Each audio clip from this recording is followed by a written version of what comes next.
Ladies and gentlemen, welcome aboard this Air France message. Your journey to France begins when you set foot on the plane, starting with a complimentary glass of champagne in every class. Now available in La Première and coming this November in Business Cabin, savor the tastes and flavors of an exclusive menu created by our new Michelin-starred French chef, Daniel Boulou, aboard our flights departing the U.S. Enjoy an exquisite taste of France before you arrive. Bon appétit! Elegance is a journey. Air France. I think people need to remember in this lifestyle or any kind of dating style is that when people can be really great in business, because I heard him on the phone conducting business calls and he had his shit together and very assertive, but that doesn't mean they have social skills like in their personal life. And that doesn't mean they have good communication when it comes to like intimate relationships.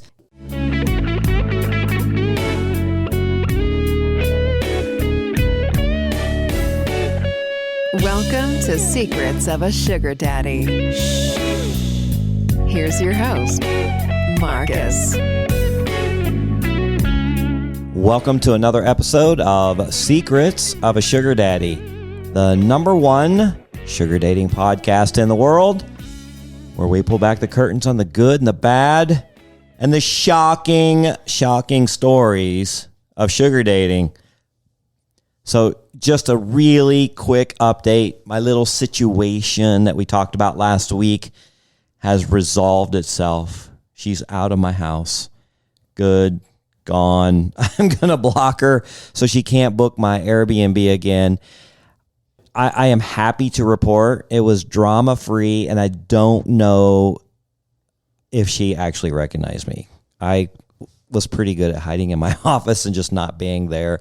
Alejandra had a lot of interaction with her, but it was limited because she was busy too. So anyway, if for those of you who don't know what I'm talking about, just catch the last two episodes. It was a week of the worst first date I've ever had who booked my Airbnb and showed up at my house. And so she's been in my house for like the last year. I mean, the last week. But anyway, that situation is resolved. On to other things. If you haven't signed up for the party yet, it is coming. It's right around the corner, November 14th through 16th. Sugarpalooza 7.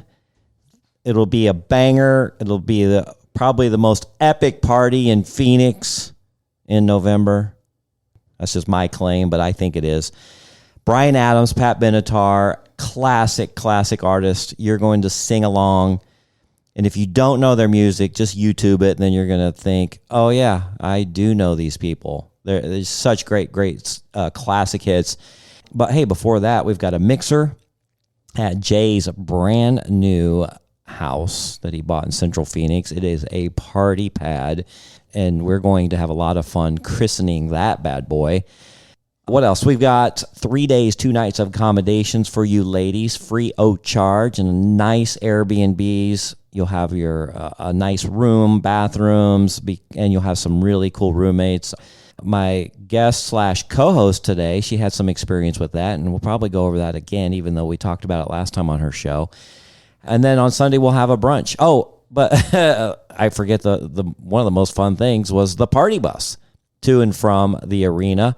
The 2 private suites that we have, you'll have a great time just if I could just ride the party bus to and from the concert, I think I'd have a fulfilling night. It is an epic weekend. You'll want to be a part of it. We have brunch on Sunday, and we'll say goodbye to all our old and new friends. Applications are live. They're open on the website, secretsofasugardaddy.com. You just press the party tab. You'll get all the information there. Fill it out. I just got one in today from a girl. She's brand new, has only listened to like 1 or 2 episodes, but she went ahead and submitted it. If you're a seasoned veteran or if you're brand new, we welcome everybody to apply.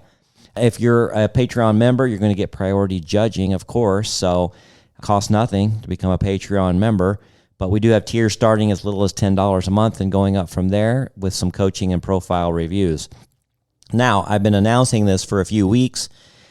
January 1st, 2026, our Patreon prices are going up. But good news, if you are locked in at the $10 a month level, you will stay locked in. I can't change that. So We are still going to keep that level, but no more new people will get in at that level starting January 1st, 2026. So go ahead and get signed up, and then you'll be good. All right, let's get to Nikki. Welcome back. How are you? Hi, I am doing great. All right, last time you were on, we kind of got an introductory of you, and you attended your first Sugar Palooza and kind of gave us a recap of that. What the hell's been going on? Yeah, it is hard to believe that it's really only been about 4.5 months since the party and since I had my episode here, which was episode 210.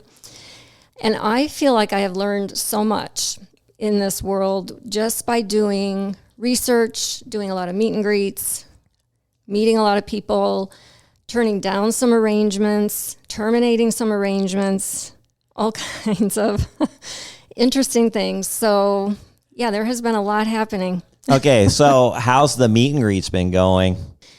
Lily always said she had to kiss a lot of frogs. Very true. Very true. You're starting to realize that? I actually had to change my strategy and start out with phone calls before a meet and greet. Oh, so you are doing that? I'm doing phone calls first, and it has helped save a lot of time. It has helped weed out the people that are not serious, the people that are not aligned with me, with the goals I have. Those who are, we move on to a meet and greet. Okay, so let's explore this a little bit more, because I've talked with people on the phone before I've met them. Then when you get in front of them, it seems like almost a completely different experience. So it does give you kind of a preview, a little bit of maybe their personality, but there's this difference between a phone call and in person. Are these just audio calls, or are you FaceTiming or anything? They're audio. I've had only one FaceTime call where it's been video. I mainly want to understand if we're on the same page. And then you're right, when you get in person, then you can tell if there's chemistry, if the personalities are a match. But I try to initially see if we're in alignment. So I use a phone call for that. So in alignment of what? My goals, making sure that they are experienced in this, because there's a lot of people on the site that are not. At one point I wasn't. And that has come up on these calls, and I have to make the decision, are they inexperienced and are they still potential? Yeah, do they get the concept? And some don't, and I can usually weed that out on the phone, and we don't move forward. There was one person who, after talking to him, it seemed like he just wanted an escort. He said he had been with a sugar baby for about 3 years. He was married, and the sugar baby had to move away, so he was looking for somebody else. It's a good thing we had a phone call, because on the call, you've got to ask really specific questions. He said that he wanted the person to come to his house during the day while his wife was at work. Sneaky bastard. I said, oh, really? You never used a hotel room? He said, no, I don't like hotel sex. So hotel sex bothered him, but not cheating on his wife. Well, wait a minute. That is very odd. Mm-hmm. It sounds like to me he's just being cheap, because hotel sex is great. You can kind of go, you can be anonymous, and they clean up. Then I found out he lived about an hour away from me, and I said, he said, but I'll increase your PPM. And I knew I didn't want to do it anyway because he was married, but I sometimes enjoy talking to these guys to understand what's going on in their head and to learn. So I told him no, but that was just an interesting experience. And had I not had the phone call, met him in person, I wouldn't have found all this out until we met in person, and then it would have been a waste of time. So I think the phone calls are helping. And some of the people that are inexperienced, they still seem like they understand the concept. They've done their research, they've done their homework, they have figured out how it works. Those are the people that I've moved forward with, but those who really don't get it, I find that the term arrangement means different things to different people. When I think of arrangement, it's code words for everything. Yeah. When I think of arrangement, it's an allowance type situation. Yeah. Some people who have reached out to me, they have said they've been in, quote, arrangements, but then I find out that to them, that means dating traditionally, and eventually when they become exclusive, the man helps with bills. That's what they are calling an arrangement. And to me, that's just some form of traditional dating. That's not an arrangement in the sugar world. So yeah, that's not the spirit of the site. Right. So I've had a couple of people that have said, "Oh yeah, we can be an arrangement. I don't have any problem with that." But they don't intend on an allowance starting right away. They don't even intend on a PPM. They want to date traditionally, and then I have to remind them I'm not doing that. Like, buddy, I can find that on Tinder. Right. I mean, I'll reactivate my Bumble profile, and I can get that all day long. So I've tried to, even before the phone call, I've tried to put in my profile and make my profile as specific as it can get without getting me booted off. Yeah, I've been booted off a couple times. Have you really? Yeah, and I've had to watch a video and sign a form. Did you really? Yeah, because of the wording that I use, but the men can use that wording. What was triggering it? It must have been the word arrangement or financial or something like that, or assistance. So I've actually had to use the thesaurus to find words that mean the same thing. That has gotten me through where the bots don't boot me off. And I've actually had some good feedback from visitors to my profile who have said, I'm not in your age range, but I love how you are able to say this without actually saying it. You can be direct without getting into trouble for these words. So I've used some really unique words to try to get my point across right up front, what I want, what I'm doing on the site, what I expect, because I don't like doing continuous PPMs with someone. I will go a couple PPMs just to make sure we're compatible, but then I want it to move into an allowance. And that I have to be very direct about, because some people will just try to do repeated PPM. Well, I do PPM until I feel comfortable with that person. Mm-hmm. But I like to put them on, if I really like them, I like to put them on allowance fairly quickly. But it's a delicate song and dance. Now, I've heard of people getting booted off because they put arrangement or they discuss terms in a message. So I got this message. So you were reminding me when you were talking about the wording. I got this message from this girl, super hot. Like one of her pictures is her in a private plane. Says she's 37. She gave me her real phone number because I was able to look it up and verify. So I know her real name. Doing that? Yeah, it's crazy. She wants $10,000 a month, and she's literally put in her message on Seeking. Well, it's really funny because it's ChatGPT. I can tell because there's a certain emoji that's in there that only ChatGPT uses.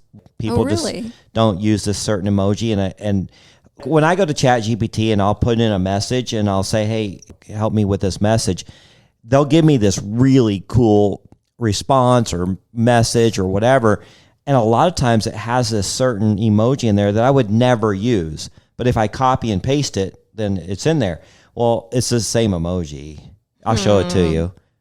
It's those stars.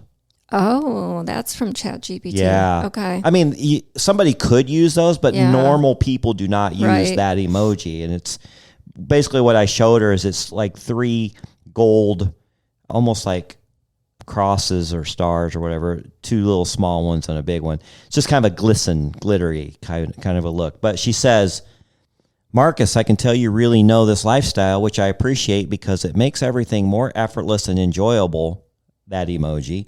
For me, I found I bring my best energy when I feel truly valued, cared for, and consistently prioritized.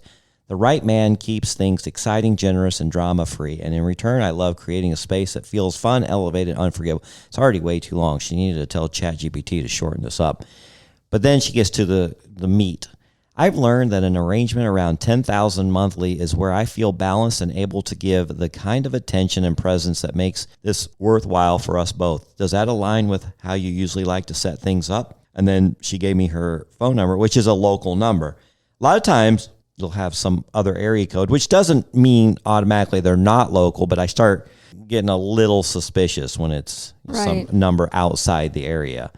Although it's more common these days to bring in your phone number from wherever you came from the United States. So, but she did make a big mistake of giving me her real phone number. I thought, and I have her address.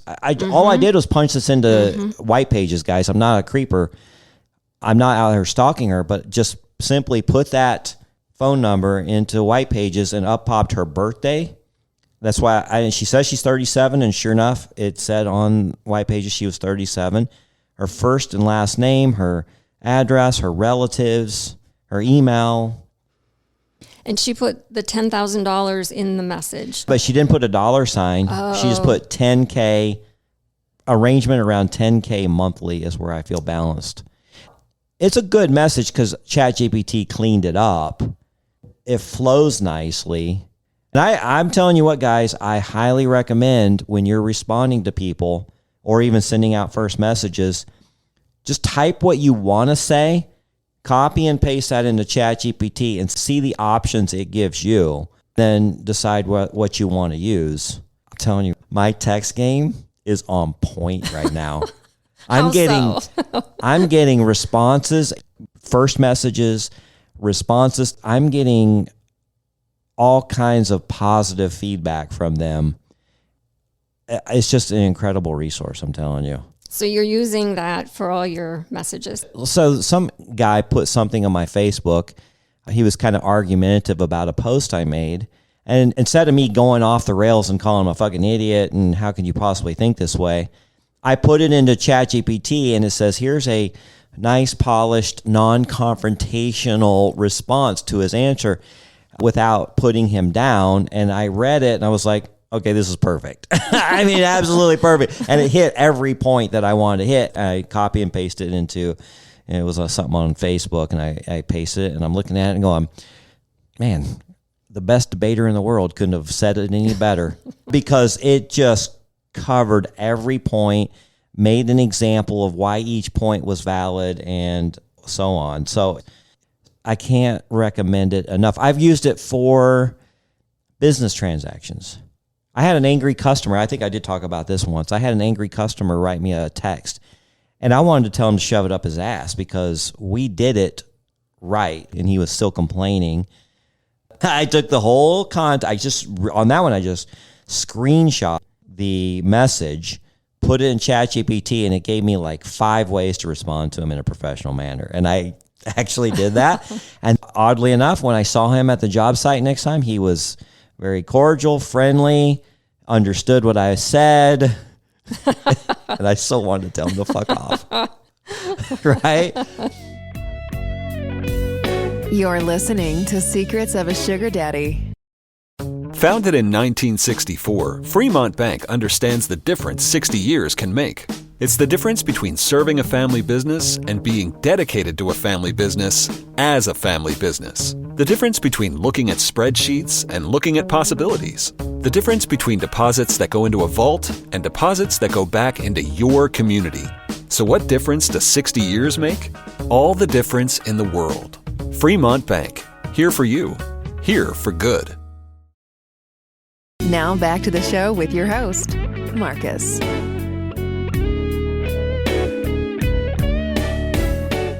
I know I went on a little tangent, but I can't even remember why I brought it up. Anyway, the girl, she put it in her. She used. Oh it yeah, for her she was message. talking about that, and she obviously used ChatGPT. So. And are you talking about money within your messages while you're on Seeking? See, I don't. I never do because I've heard that people are getting kicked off for that. So all I do is I don't have facial pictures on my profile. So if I want to talk to somebody, I'll chat with them a little bit, just small talk, and then I'll say, hey, I'll be happy to share my photos and speak more freely at, and then I'll give them my phone number. And most people understand speak more freely because I can't speak freely on the web, on the So I've chat had there. men message me, and in their messages, they have all kinds of information about money, and they're saying they're using terms that get me booted off.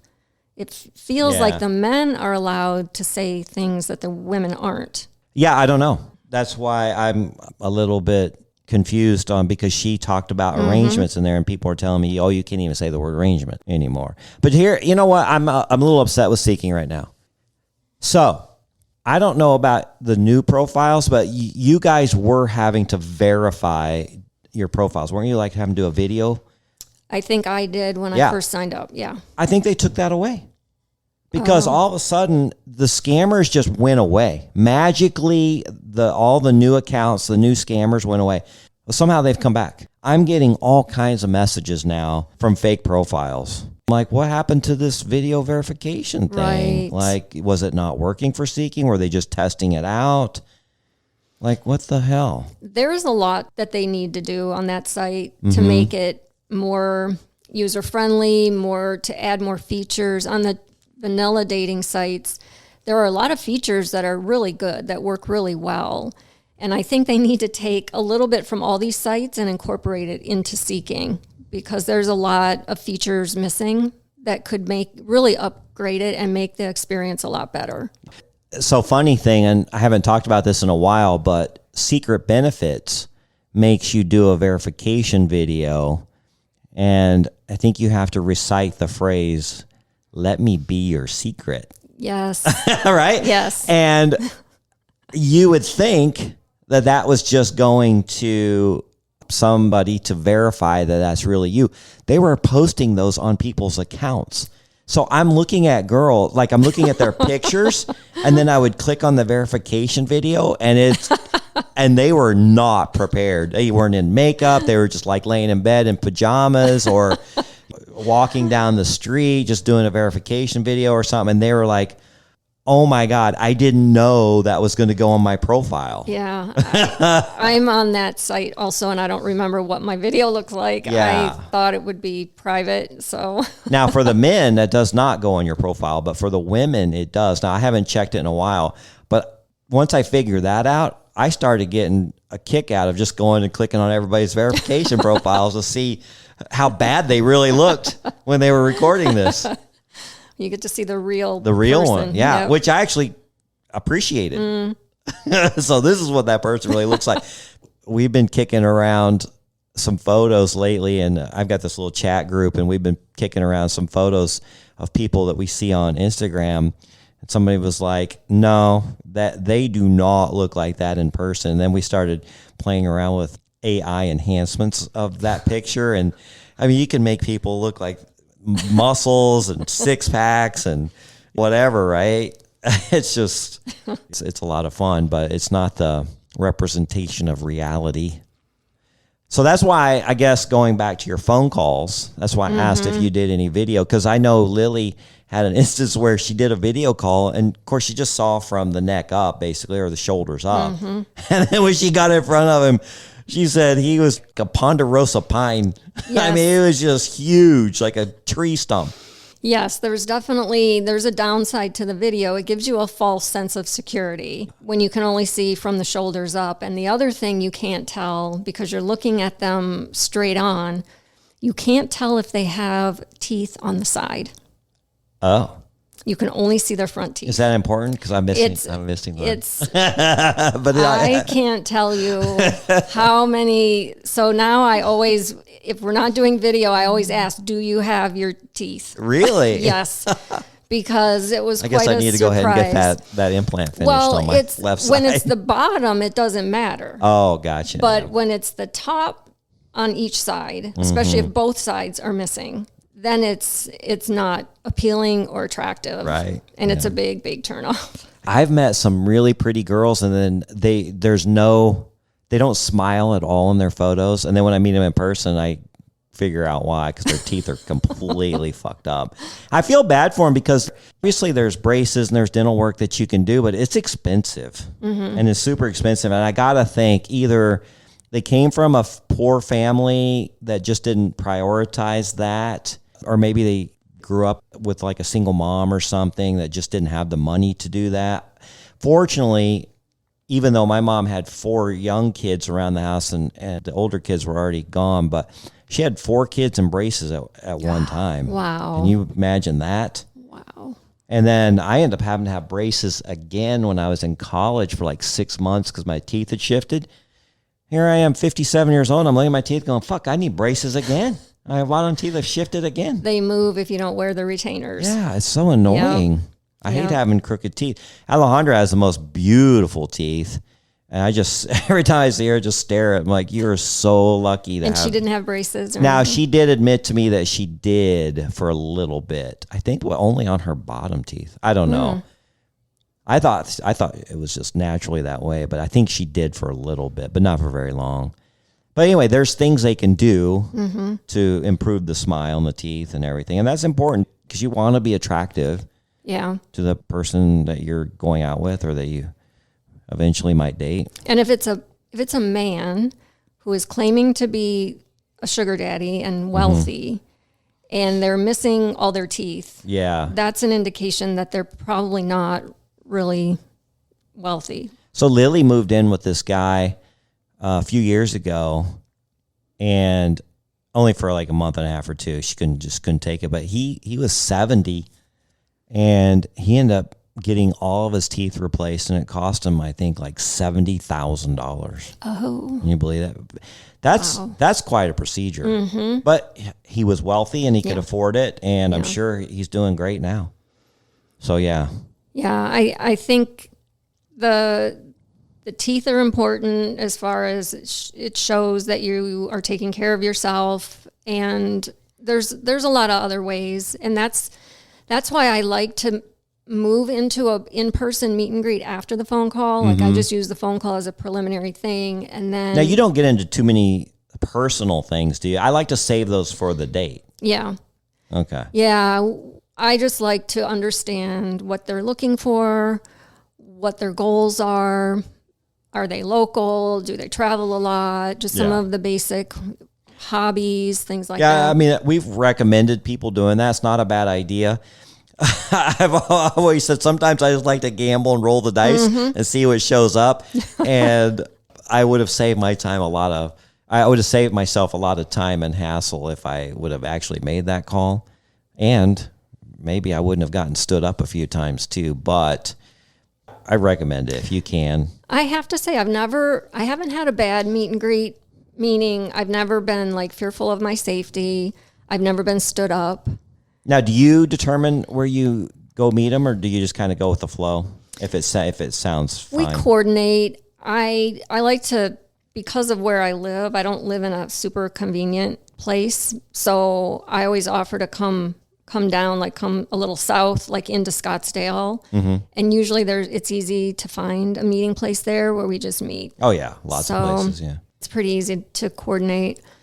I haven't had a bad one. I've just had, when I do meet, it seems like there's no chemistry. Like I'll know right away that it's not going to move forward. Now, you being 61, right? Have you had a birthday? I'll be 62 at the end of this month, October 30th. Wow. Oh, you're one of those, right? Yes. Towards the Halloween. Yes. So, are you finding yourself going out with older men, younger men? Where are you hitting on that? I am starting to narrow the age to where it's older. I keep moving it older because initially when I got on the site back in May, I just opened it up to anybody. And I was getting a lot of younger men. And I've tried dating younger men, and I just cannot do it. For a couple reasons. I can't date men that are younger than my son-in-law. My son-in-law is 40. And also, I don't have anything in common with them. They don't have any life experience, so we can't really have deep conversations about anything.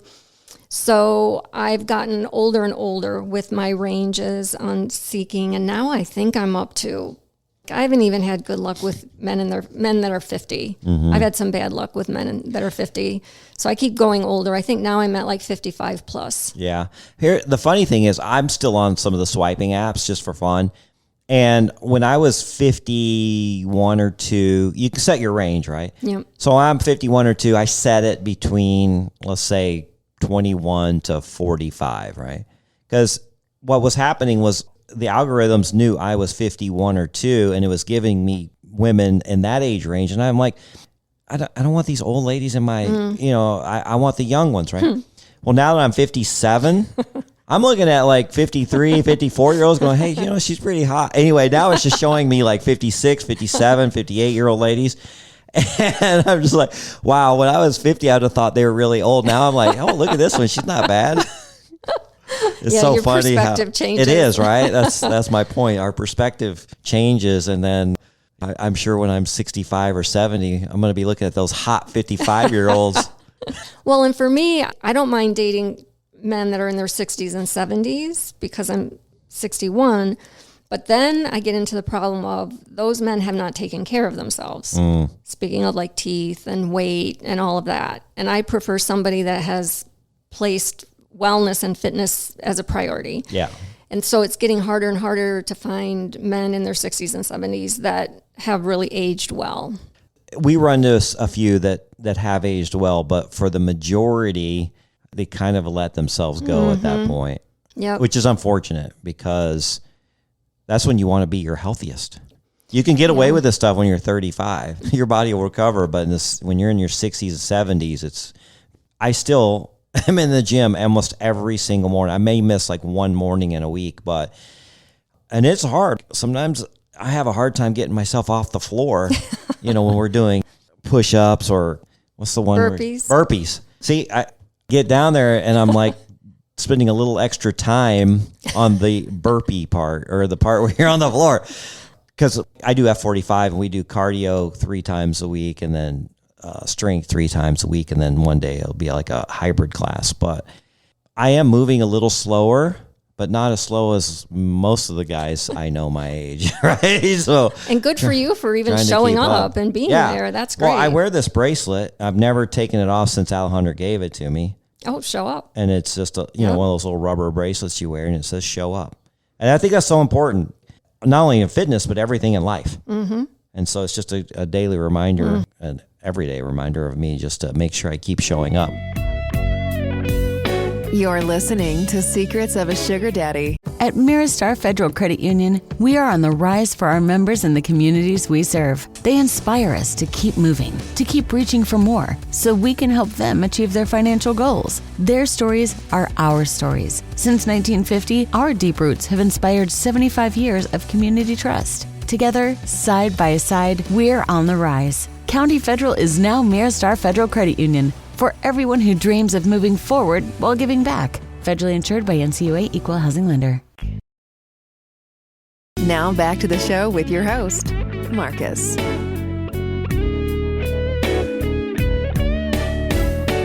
The other problem I'm having is with men being too tall. Too tall? You are how tall? 5'2". Okay. And how tall is too tall? On the site, there's a lot of men that are over 6'4". Okay. Even up to 6'7". Well, yeah, 6'7" gets a little tall. And I had a dance instructor once who was 6'7", and it was really, really difficult. Even to talk to him, it hurt my neck. Well, we have the same problem when women are 6 foot, 6'1", and they like to wear heels. Mm-hmm. For us 5'9", 5'10" guys, it's a little awkward, yeah. And I'm finding guys are lying a lot on the site about their height. No, that never happens. It doesn't matter to me because I don't care if they're, as long as they're over 5'3", I'm fine. Almost but every guy lies about his height. And there's no sense in doing that. Well, the girls lie about their weight, men lie about their height, right? Because eventually you're going to find out when you meet each other. You're gonna know, and by then They have risers you can put in your shoes. I don't know. For some reason, those ads are targeted to me. I know I can get 2.5 extra inches if I insert this little thing in my shoe. But how tall are you, 5'9"? Yeah, just a little over 5'9". That's not considered too short, is it? No, actually, 5'9" used to be dead center, like the average height of an American male. It's gone up, though. Oh. It's gone up a little bit. I think it's now probably 5'10", 5'10.5". So I'm right at average. It's fine. I date a 5'2" Latina. It's perfect. I've told this story before, but when I had my first threesome, she was 5'9" and the other one was 5'11". That was awkward. Yes. Their legs were very long. I was having a hard time. It was awkward. Anyway, We'll just leave it at that. So anyway, let's talk about, so you've met quite a few guys. You've gone on some meet and greets. Anything sticking at this point? Well, I've had a couple of good offers my first weekend on the site, and I turned them down. I'm really looking for chemistry. There's got to be chemistry. Yeah. I didn't feel I could see myself being with them. So even though the offers were really, really lucrative, I turned them down. My goal, I'm trying to pay off debt.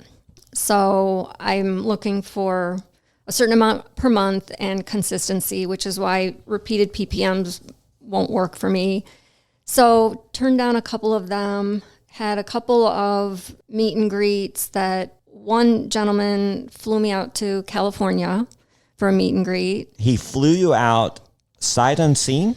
Yes, we did a video call. I insisted on that because I agreed to stay in his home and that there would be no intimacy. I set the boundary up front. And so I wanted to see him on video to make sure of where I was going. And he's one of the ones that didn't try to stay anonymous. He used his real phone number. Okay. Well, okay, I've got a lot of questions about this one.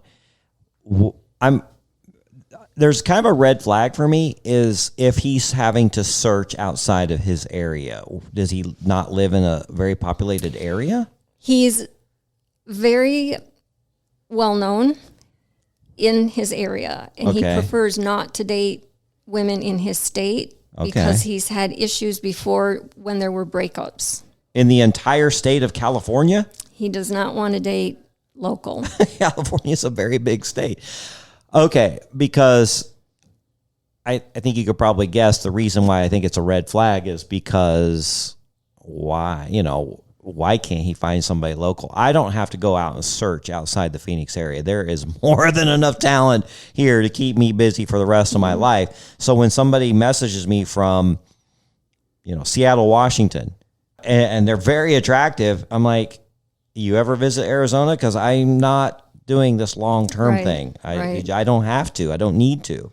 Yeah. It's too complicated. And he was willing to, had we gotten into an arrangement, he was willing to continue bringing me out. It was a great weekend. I went out for 2 days. I was a little nervous because it was the first time I had traveled to meet someone and to stay in their home. And I didn't know if he'd respect my boundaries. And he did. But he initially pushed back a little bit on the amount because he said, what will you need? What do you want for me to bring you out? And I said, all expenses paid for the trip and while I'm there, and then a stipend because I'm going to take a couple days off work to do this. Fair enough. And we didn't agree yet on the stipend. I said, we can agree on that in a future phone call before I get out there. That all went fine. Shortly before, he paid for the flight and all of that. That was all booked. And I had Now, let me ask you this real quick. I hate to interrupt, but I had a situation where I've wanted to fly somebody out, and I said, well, send me your ID so I can get the information and book it, and they wouldn't do that. Did you send him your ID, or how did you do that? He sent me the money. I showed him the flight availability and the cost, like a screenshot, then a screenshot of the cost of the Uber to get me back and forth to the airport. And with that, he sent me money, deposited it into my account, and then I booked the flight. Okay. And I booked non-refundable tickets. A few days later, I said... You didn't book first class? I did. You did book first class? I did class? book first class, but non-refundable, yeah. Wow, look at you. Well, I figured... What airline was it? I fly Delta, so that's what I booked it on. Then I asked for a deposit on the stipend that he was going to... I said, you can pay me the rest of the stipend once I'm there, but I need a deposit for my time before I go out. Now, you guys had already video chat? Yes, I think that was right after the video chat. Okay, all right. So he sent the deposit to my account, and then he started to get a little withdrawn, like communication. I could sense his energy was like pulling back. So I confronted him with it, and I said, I noticed your energy's pulling back, you're not as communicative, and I'm not even out there yet, what's going on? And he said, I'm a little annoyed by the financial thing. And I said, do you mean the deposit, or do you mean in general the stipend? And he said, the stipend. And I said, you mean the stipend that we agreed on? you're upset about something you agreed on? And he said, yeah. And I said, well, then why did you agree? Because now the flight's booked and the tickets are non-refundable. And I have the deposit. Well, this isn't setting a good tone. No, it's not. I was getting really pissed. And he said, well, and he started to do this over text. And I said, we need to get on the phone and talk about this because I don't want to do this over text. So we got on the phone and I said, so why are you upset about paying a stipend that you said you'd pay? And he said, well, it's not your fault, it's mine. He said, you had your business hat on during that conversation and I didn't. My head was in the clouds. Like, I love your profile. I enjoyed our conversations. I loved seeing you on video. And I didn't have my business hat on. He said, I have never paid a stipend to bring someone to California before. He said, I've paid to have them come to California, but I've never paid for their time. And he said, but it's not your fault, it's mine. Now I'm feeling like he's pouting. And I said, well, look, I don't want there to be this uncomfortableness between us when I get out there. I don't want to cancel the trip because it's already been paid for. So I said, here's what we'll do. Don't put any more money into my account until the weekend is over. And if you think it was worth your time and if you enjoyed the weekend, I said, here's the range of what I'm normally offered when I am brought out to another state. If you're having a good time, you just put whatever you want in my account. I think that's fair. That's what I thought too. He said, okay. Now, in a way, he shouldn't have said okay. He should have said, nope, I promised you a stipend before you come out. Here's what, I'm going to put it in your account. So he kind of failed the test. It wasn't really a test, but he failed but it then anyway. When you look back, you're like, wait a minute, he should have responded differently. Right. So then I figured, all right, the next step will be to see if he actually puts money in the account and how much will it be. So I did go out. I had a good time. I don't think he had the social skills that I was looking for. Not good communication. He didn't initiate any conversation the whole time. I was the one to drive the conversation the whole weekend. That's annoying. It was annoying and it was exhausting because it was 2 days that I was there. I've been in that situation. It sucks so bad. So there was that. There were other little things that I like as far as how I'm treated. Like, he didn't help me with my luggage. What? Loading it in and out of the car, just different things like that. So I thought, okay, and I'm just sort of like observing. Like, I go to these meet and greets to observe and gather information about personality and things like that. And I was just gathering information, and I thought, well, that's not going over too good with me. But we had some great dinners, great walks on the beach. He respected my boundaries.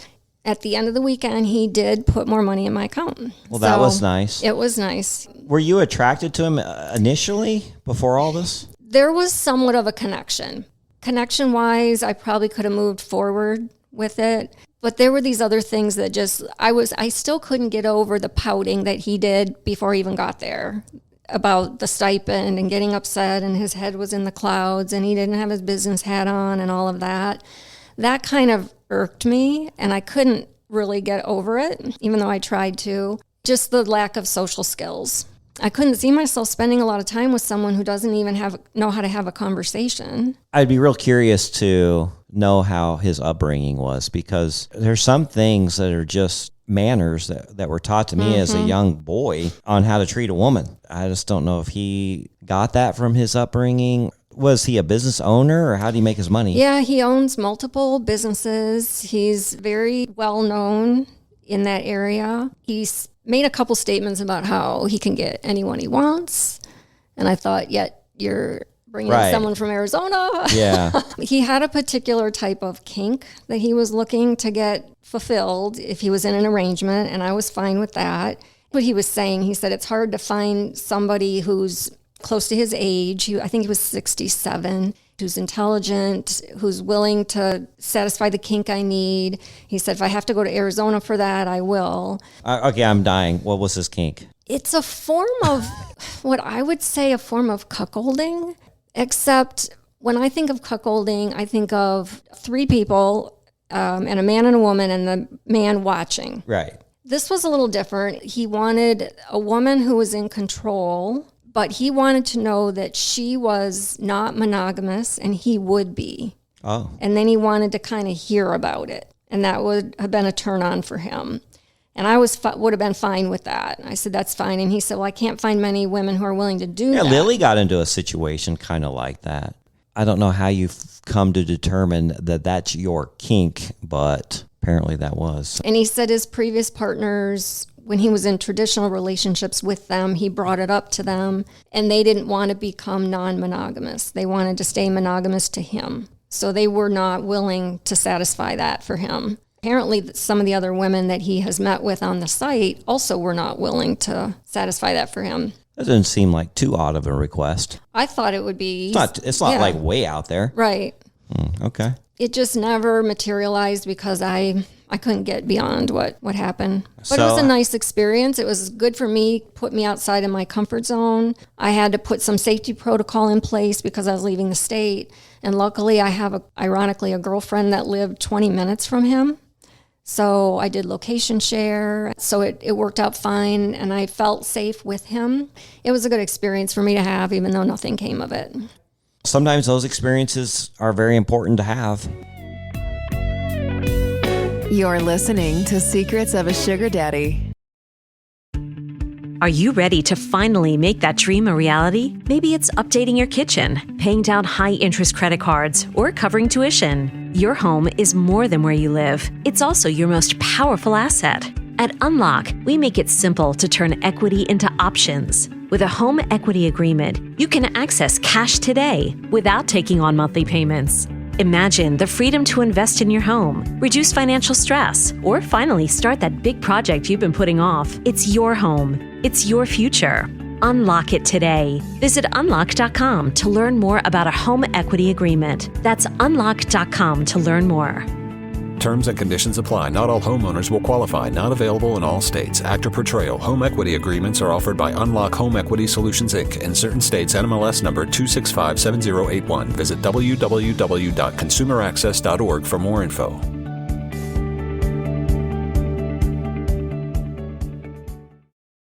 Now back to the show with your host, Marcus.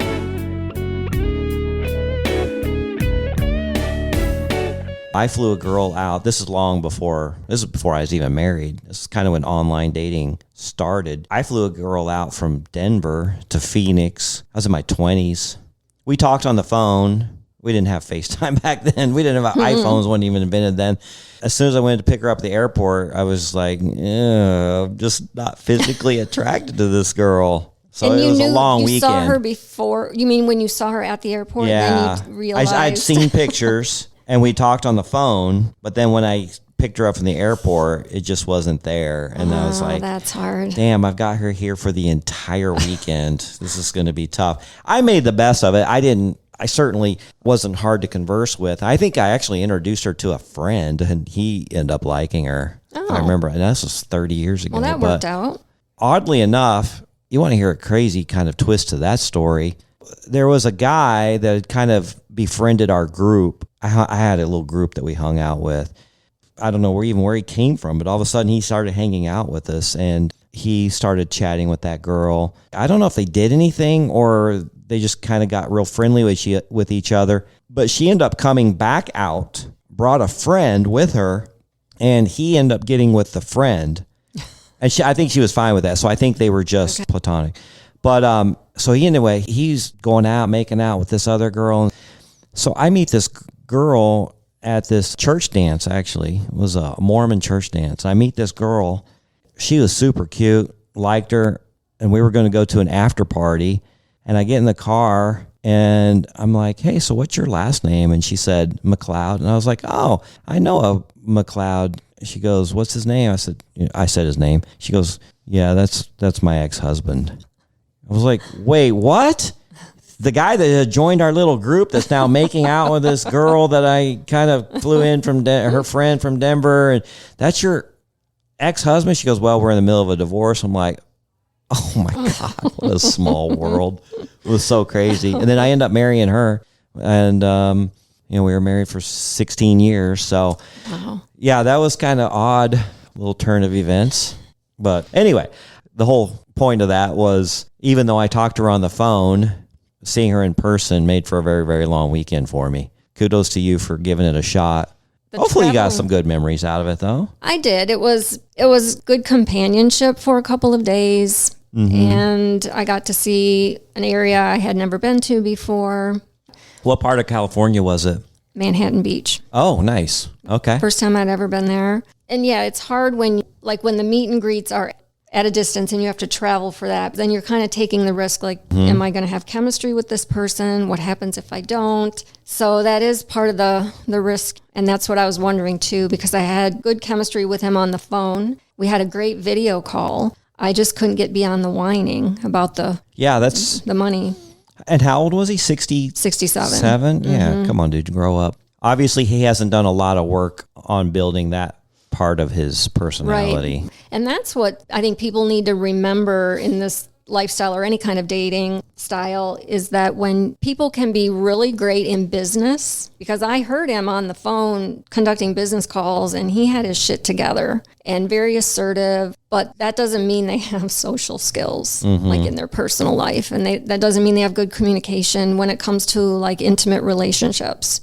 We all need to be assessing for that if that's something that's important to us. You know, for some reason, this relationship popped into my head as you were talking about that. Bill Belichick, Hall of Fame, coach that's going to go down in history as one of the greatest coaches ever for New England, and now he's a college coach.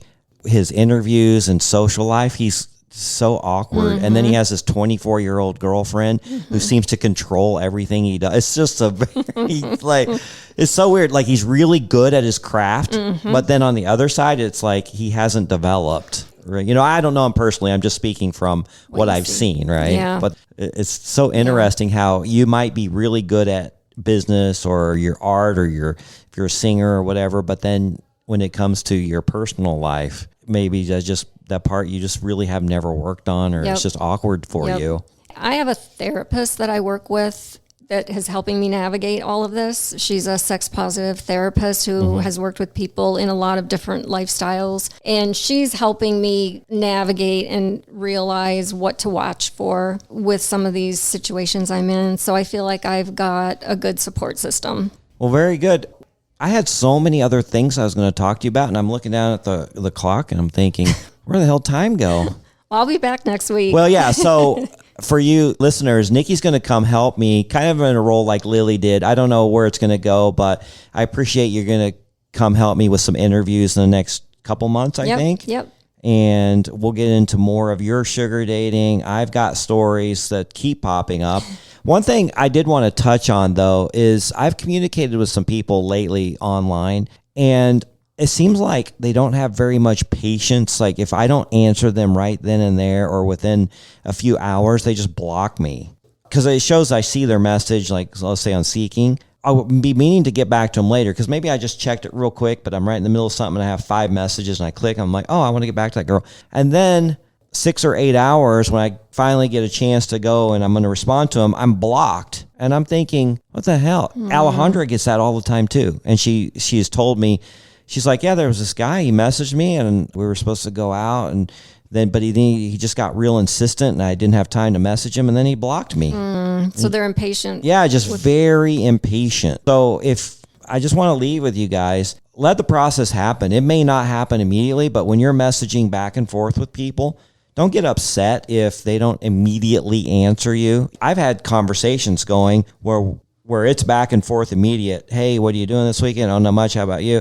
No, how about Saturday night? Saturday night looks good. Hey, what about 6 p.m.? Can I pick you up? Or whatever, right? And then just nothing for like 12 hours.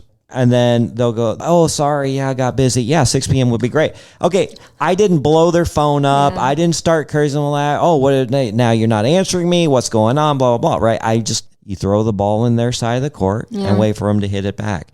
Now, I don't like double text people too much, but if so much time goes by, I'm like, hey, did that work for you or whatever? And they're like, oh, sorry, I thought I hit send. And I've done that a couple of times. I've looked down at my phone and it really has happened. Now, I will use that as an excuse sometimes when it's not true. But there's been many times I look down and I've typed a message and I thought I hit send and it just never, either my finger didn't hit the button right, or maybe I clicked off because something else. Like, I've had phone calls come in and all of a sudden I get the call and I forget. And I look down and that message is still in the box where you write it. And I'm like, oh, shit. So it happens, guys. And like I said, I do use that as an excuse sometimes too. I'll send them a message and go, oh, sorry, I forgot to hit send, when I never really even typed it up. But it kind of goes both ways. But my point is just be patient. Don't piss somebody off. They'll get back to you on their own time, or maybe they won't. I don't know. But you just know blowing up their phone, please. Does that ever happen to you? Yes, a lot. Happens to Alejandra all the time. She tells me about it, and then I've noticed it happens to me a few times too. Patience. I wanted to bring that up. Okay. Well, we will talk a lot more in the future, and if you guys want to share your crazy sugar dating stories, kind of like Nikki just did, we'd love to hear those. Go to our website, secretsofasugardaddy.com. You can always message me on Instagram. I get a lot of messages there. I appreciate those, and we appreciate a follow. We post all kinds of good stuff. And then, of course, we want you to be a part of our family, and our Patreon group really is like family. Nikki, you're on there.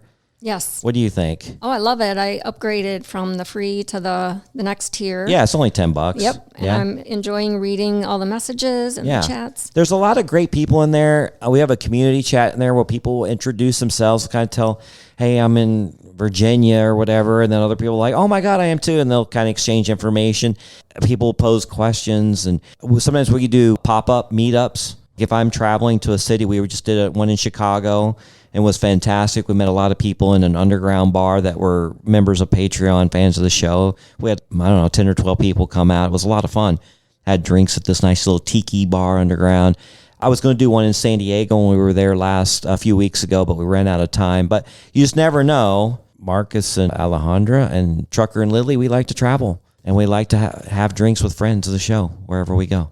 So we will post that information on our Patreon and a lot of other good stuff too. All right, Nikki, again, thank you for coming in. Yeah. Let's go enjoy the rest of this beautiful Arizona weather. And let me tell you guys, November 14th through 16th is going to be absolutely gorgeous in Arizona. It's some of the best weather we get all year. I'm hoping I'm not going to jinx myself and have it rain all weekend, but for the most part, it's absolutely our paradise time of year. So come join us for Sugarpalooza 7. All right, until next time, bye-bye. Bye. Thanks for joining us. If you'd like to connect or even be on the show, we'd love to hear from you at secretsofasugardaddy.com.